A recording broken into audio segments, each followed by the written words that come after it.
My name is Dr. Jessica Samuel. I am an interdisciplinary scholar, an educator, a decolonial activist, and an entrepreneur. My research sits at the intersections of environmental justice, Black ecologies and geographies, educational equity, and colonialism, focusing on the Caribbean and the United States mainland and the American Caribbean. So I actually currently hold a postdoc appointment at Washington University in St. Louis. I'm in my second year of that appointment and wrapping up. And interestingly enough, on the job market, pursuing full-time my entrepreneurship. So that's an exciting and interesting thing. And I'm happy to talk more about my strategy there and what that means for professional trajectories and career thinking. Yeah, so at WashU, my first book project is actually entitled From Virgin Land to Virgin Islands: How Colonial Myths Haunt Educational Aims on St. John, where I explore the relationship between conservation colonialism on the island and its relationship to educational opportunity and eventually self-determination for the primarily Black African descendants of the island. For those who don't know, St. John is primarily and predominantly occupied by the Virgin Islands National Park, which is 60% of the island's landmass. So in my capacity as entrepreneur, I'm actually the founder and CEO of Radical Education and Advocacy League. This is a decolonial educational organization that works with historically underserved and minoritized students and the people who serve them as well, so two populations. And we essentially provide them strategies, tools, and techniques for how to thrive in their various educational journeys and not simply survive. And very practically, this looks like the provision and delivery of workshops, various curriculum and programming, coaching, and a host of other guest speaking engagements that focus on our Radical 360 framework, which is all about the self-discovery process. And so we see radical self-discovery as instrumental and critical to professional and personal development. And finally, I would say that I have a background in K through 12, and that informs a lot of the work that I do.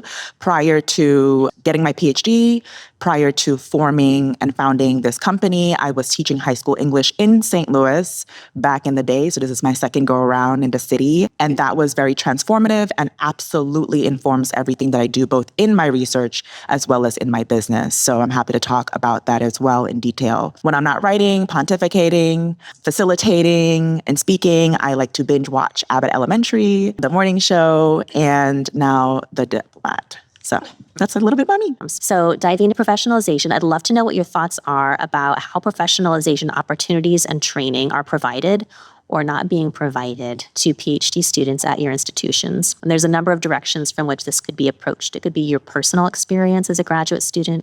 It could be what you're seeing. It could be what you personally are doing. It could even be what you think we should be doing as institutions and training centers for graduate students in the future. So I'm going to share 3 examples of opportunities around professionalization that I've either directly engaged or know of between my PhD journey and now.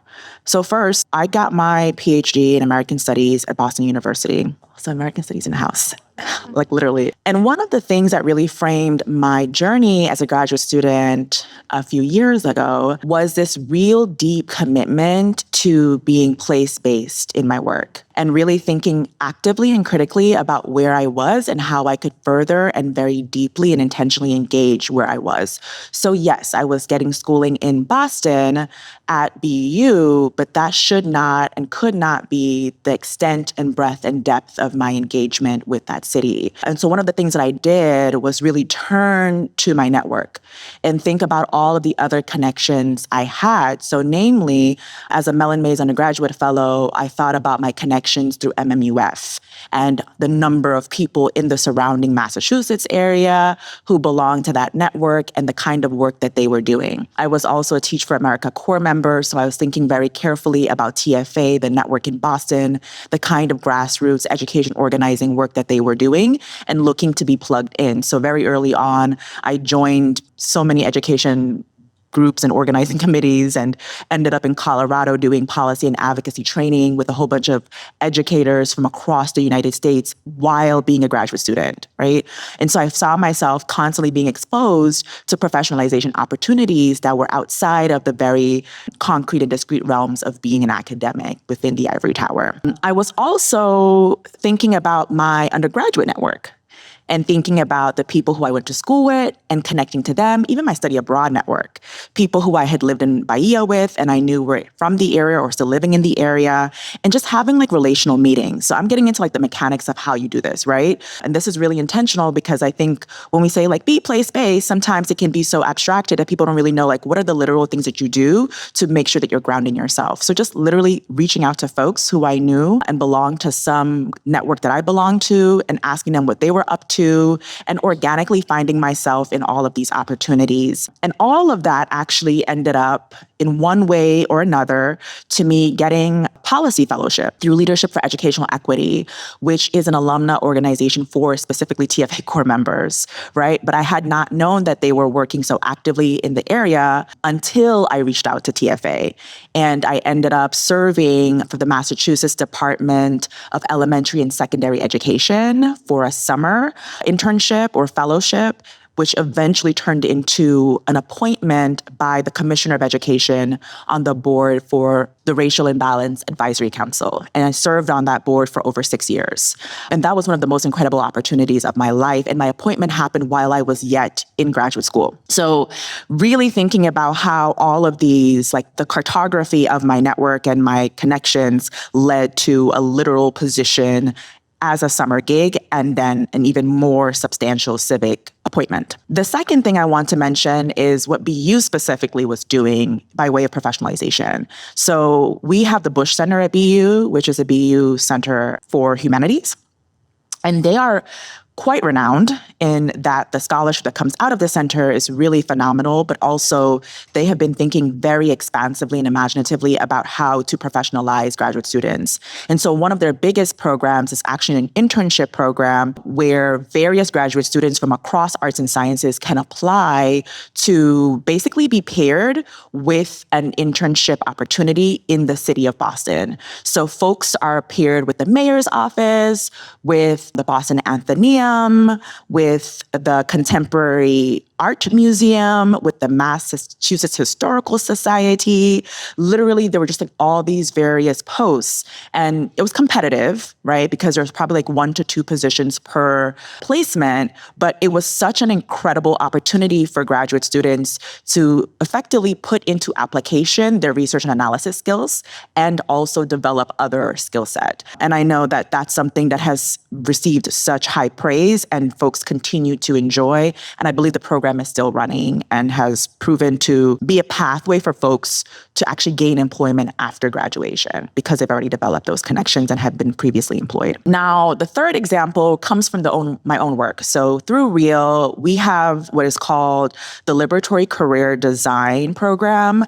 And this is a program that's geared towards graduate students to really think very critically and actively about who they want to be at the end of the journey. And so we work with you through this 6 to 8 week program through various modules and coaching to think about where are you currently, what are your ambitions, what are your motivations, what are your values, and where do you want to end up, and why do you want to end up there, and what are the possibilities. And so it's really just about going through the process of thinking really expansively, imaginatively, creatively, intentionally about your career in a way that can liberate you from the confines of the status quo. Right? And like, what are the expectations of you because you have a PhD, which oftentimes is just to do the tenure track thing. It doesn't have to be that way. So the other thing I wanted to raise, and I just added this as we were thinking and talking, was that professionalization can come through other sort of quotidian, mundane means. I'm thinking about like graduate student organizations, right? So while I was at BU, I served as vice president for the graduate student organization, and that was across the arts and sciences. And that was a huge student body to basically be in leadership, but it provided so much opportunity for professional development because you're literally in a leadership post. And I was treasurer. I don't know how I did both of those things. Mind you, finance is not my sweet spot in any way. I'm not a math girly at all, but I handle people's money really well. And I think I can be a treasurer again sometime for somebody else. But I do think it's really cool to think about how the things that you automatically will put on your CV, right? Like even right now, I am conference chair for the Black Women's Studies Association. And a lot of our e-board is actually made up of graduate students. And I was thinking very creative. I was like, this is like really amazing because these are graduate students who are really like responsible for executing the mandates of a very, like it's a legitimate academic association. We are younger, but we're doing a lot of big work. And one of the big projects we have coming up is actually creating and curating our own press through our association. And I'm just thinking about like into the future, the kind of exposure that our membership and body will have to that sort of professional development because of the work that we're doing and because of their appointment on our board. So I think thinking about all those things can be really helpful. And I really do think it is incumbent upon grad programs to also think about place and how they may help to bridge the gap between local opportunities and what they provide in school.